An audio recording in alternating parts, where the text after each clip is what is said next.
विवादित स्टार प्रमोद प्रेमी के फिर से विवादित गाना आ गई बा। जान जा कि भाई प्रमोद प्रेमी विवाद करे में नंबर 1 बड़न। काहे के पीछे दिन निकले वो गाना ही रहे, दोनों हाथ जोड़ी तोर मोड़ी के नमस्ते। उ गाना से भाई जाना पूरा माहौल खराब हो गए भोजपुरी इंडस्ट्री के।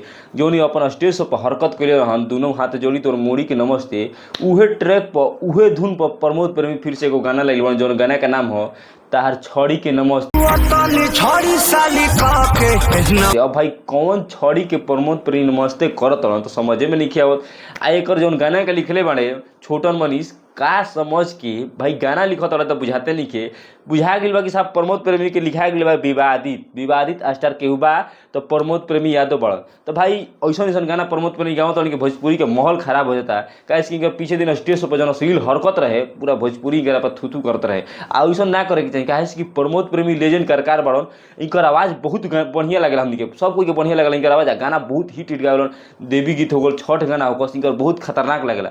लेकिन ई जौन गाना बा प्रमोद प्रेमी एंटरटेनमेंट स्टाइल बा तो छड़ी के नमस्ते। अब प्रमोद प्रेमी यादव अब कौन छड़ी के नमस्ते करत रहन अब इहे जानस भैया, हमरा तो बुझाते नहीं के।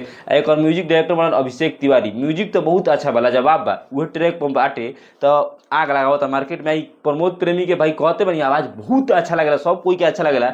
लेकिन ये जब विवादित गाना गावेला नु तो समझे कि एकदम एक तरफा बाजेला गाना, विवाद में यही खातिर लागेला नी गाना कि हमार गाना हर एक बाजो। अब इनकर एगो गाना आइल बा कि बाराती में कैसे तो बाटे हमने